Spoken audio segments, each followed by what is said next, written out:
Thumbnail দেখে নিশ্চয়ই একটু আশ্চর্য বোধ হচ্ছে যে দম নেওয়া তো বুঝেছি, অনেকক্ষণ দম ধরে রাখার বিষয়টা বুঝেছি, কিন্তু ভুলভাবে দম নেওয়া এটা কী জিনিস? অবশ্যই সত্যি কথা এটা যে যে নিঃশ্বাস প্রশ্বাস আমরা নিই জন্ম থেকে, সেখানে কী আর ভুল কী বা ঠিক, কিন্তু গানের ক্ষেত্রে এই নিঃশ্বাসের ওপর কিন্তু অনেক কিছু ডিপেন্ড করে।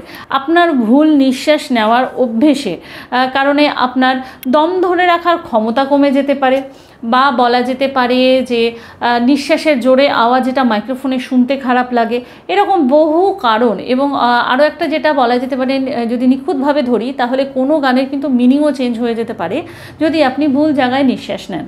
আজকে আমরা জানবো যে যখন আমরা গান করি তখন নিঃশ্বাস নেওয়ার ক্ষেত্রে কী কী বিষয় আমাদের একটু খেয়াল রাখা উচিত। তাহলে চলো দেরি না করে শুরু করি আজকের ক্লাস।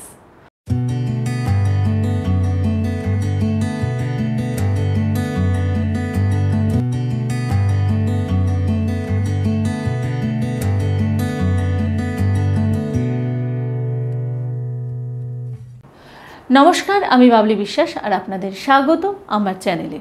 ক্লাস শুরু করার আগে বলি, যারা আমার চ্যানেলে আজকে নতুন, যারা এখনও আমার চ্যানেলটিকে সাবস্ক্রাইব করেননি, তারা স্ক্রিনে দেওয়া সাবস্ক্রাইব বাটনটিকে অন করে দিয়ে অল নোটিফিকেশান অন করে দিতে ভুলবেন না, কারণ যখনই আমি এই ধরনের ভিডিও আপলোড করব আপনার কাছে নোটিফিকেশান পৌঁছবে সবার আগে।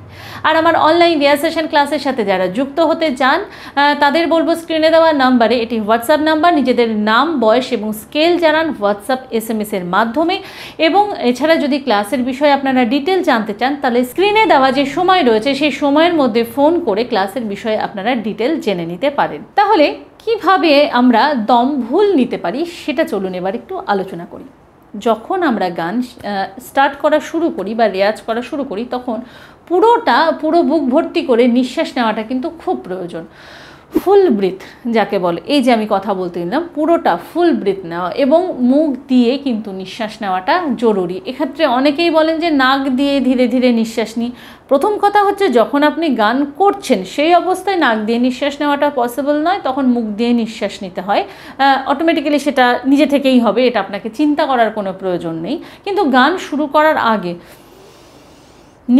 নাক দিয়ে না নিয়ে পুরোটা মুখ দিয়ে নিন এবং পুরো নিঃশ্বাস বুক ভরে নিন, এবং তারপর কিন্তু আপনি গান করাটা শুরু করুন বা রেয়াজ করা শুরু করুন। সেকেন্ড পয়েন্টের কথা বলবো, ডোন্ট ওয়েস্ট ইউর ব্রিথ। আপনি নিঃশ্বাসকে অযথা অকারণে ব্যয় করবেন না। অনেকে আছেন ভীষণই হাস্কি ভয়েসে গান করেন, হ্যাঁ, যার ফলে ভীষণ ইয়ারি, সাউন্ডটা ভীষণ ইয়ারি হয়, যার ফলে অনেক নিঃশ্বাস কিন্তু অপচয় হয়। অর্থাৎ সা রে গা, অনেকে এইভাবে করেন। এর ফলে হয় কি, ভীষণভাবে হাওয়াটা বাইরে বেরিয়ে যায়, অর্থাৎ ভীষণ আপনার দম কিন্তু শর্ট হয়ে যায়। তো সা রে গা, এই সাউন্ডটা করুন। ভীষণ এয়ারি সাউন্ড যখনই আপনি প্রডিউস করবেন তো স্বাভাবিক তখন এয়ারটাও বেশি বেরিয়ে যাবে এবং আপনার দম ধরে রাখার ক্ষমতাও কিন্তু কমে যাবে। এবং ওমকার প্র্যাকটিস, এটা একটা ভালো অভ্যেস, যেটা কিভাবে ধীরে ধীরে নিঃশ্বাস ছাড়ার মাধ্যমে আমাদের গাইতে হয় সেই টেকনিক শেখায়। তো আপনারা ওমকারের মাধ্যমেও কিন্তু এই বিষয়টাকে আয়ত্ত করতে পারেন। তৃতীয় যে পয়েন্টটার কথা বলবো সেটা হলো যে শেষ অবধি নিঃশ্বাস শেষ হয়ে যাওয়ার অপেক্ষা না করা। অনেকে আছেন যে একদম শেষ অবধি অপেক্ষা করেন যে নিঃশ্বাস শেষ হয়ে যাক তারপর আমি নিঃশ্বাস নেব, যার ফলে দেখা যায় যে দুপাশে গলার শিরা যেটা সেটা ফুলে ওঠে। তো এটা কখনো করবেন না, ছোট ছোট পার্টে নিঃশ্বাস নেওয়ার অভ্যেস করুন। এরকম যদি কোনো গান বা কোনো কম্পোজিশন থাকে যেটা অনেকক্ষণ অবধি মনে হচ্ছে যে আমি এমন জায়গায় পৌঁছে যাচ্ছি যেখানে আমার নিঃশ্বাসটা একদম শেষ হয়ে যাচ্ছে, তার আগে আমি কোনো স্কোপ পাচ্ছি না, তো সেখানে সেই গানটা লিখে সেখানে স্ল্যাশ দিয়ে তার আগে নিঃশ্বাস নেওয়ার জায়গা তৈরি করুন। অর্থাৎ কখনোই পুরো নিঃশ্বাস শেষ হয়ে যাওয়া অবধি অপেক্ষা করবেন না, ছোট ছোট করে নিঃশ্বাস নিন। তার ফলে আপনি যে গাইবেন তো আপনার যে গাওয়ার মধ্যে যে বলা যেতে পারে যে ফ্লেক্সিবিলিটি, যে সাউন্ড, সে সমস্ত কিছু প্রপারভাবে মেনটেন হবে। এর পরের যে কথাটা বলবো সেটা হলো যে খুব তাড়াতাড়ি নিঃশ্বাস নেওয়ার একটা অভ্যেস কিন্তু তৈরি করতে হবে। যখন গান স্টার্ট করছি তার প্রথমে তো বুক ভরে নিঃশ্বাস নিয়ে নিলাম, কিন্তু পুরো আপনি যে রেয়াজটা করছেন তার মাঝে এরকম অনেক জায়গা থাকে যেখানে খুব তাড়াতাড়ি আপনাকে নিঃশ্বাস নিয়ে নিতে হবে।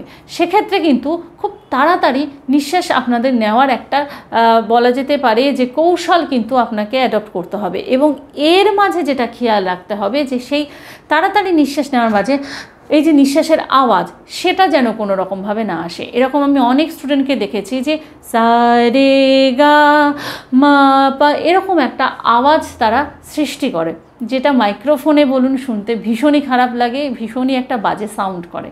তাই যখন আপনারা তাড়াতাড়ি নিঃশ্বাস নেওয়ার অভ্যেস করছেন তখন দুটো জিনিস মাথায় রাখবেন, যে কোনো রকম যেন নিঃশ্বাসের আওয়াজ না হয় এবং নিঃশ্বাস নিতে গিয়ে যেন তাল না কাটে, অর্থাৎ একটা তাল এবং আরেকটা তাল, এক বিট এবং আরেক বিটের মাঝখানের সময়ের মধ্যেই যেন আপনি প্রপারভাবে নিঃশ্বাসটা নিয়ে নিতে পারেন। এবং লাস্টের যে পয়েন্টটা যেটা একটু আগেই আমি টাচ করে দিলাম, যে ব্রেথ সাইলেন্টলি, অর্থাৎ নিঃশ্বাস নেওয়ার সময় যেন কোনো রকমের আওয়াজ না হয়, সেই আওয়াজ যেন কোনোভাবেই মাইক্রোফোনে না যায়। এরকম অনেকেই রয়েছেন যাদের গাইতে গেলে রেকর্ডিংয়ে, বিশেষ করে যেখানে রেকর্ডিং স্টুডিওতে ভীষণ পাওয়ারফুল, ভীষণ সেন্সিটিভ মাইক্রোফোন থাকে, সেখানে ভীষণই নিঃশ্বাসের আওয়াজটা শোনা যায়, যেটাকে আলাদাভাবে পরে এডিটিংয়ের সময় কাট করতে হয়। তো সেক্ষেত্রে আমি বলবো যে নিঃশ্বাস এমনভাবেই নিন যেটা কোনো রকমের সাউন্ড করবে না। হ্যাঁ, খুব সামান্য সাউন্ড তো অবশ্যই থাকবে, যেটা রেকর্ডিংয়ের মাইক্রোফোনে ধরা পড়বে, শুধুমাত্র রেকর্ডিংয়ের মাইক্রোফোনে ধরা পড়বে, কিন্তু লাইভ পারফরমেন্সের ক্ষেত্রে সেই মাইক্রোফোনে সেই সাউন্ডগুলো ধরা পড়ে না।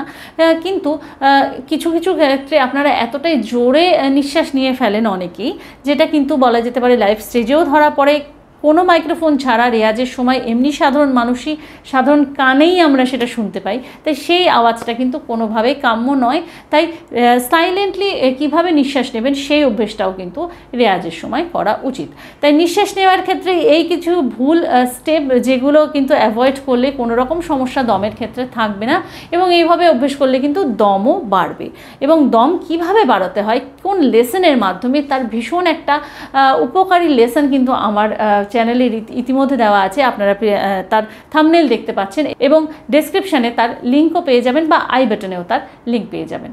তাহলে এই ছিল আজকের ভিডিও, আশা করি আপনাদের ভালো লেগেছে। পরবর্তী ভিডিও আপনারা কোন টপিকের উপর চান সেটাও কিন্তু জানাতে ভুলবেন না। দেখা হচ্ছে আপনাদের সাথে আবার অন্য ভিডিওতে। আজকের মতন এখানেই। সবাই ভালো থাকুন, সুস্থ থাকুন এবং সঙ্গীতময় থাকুন। নমস্কার।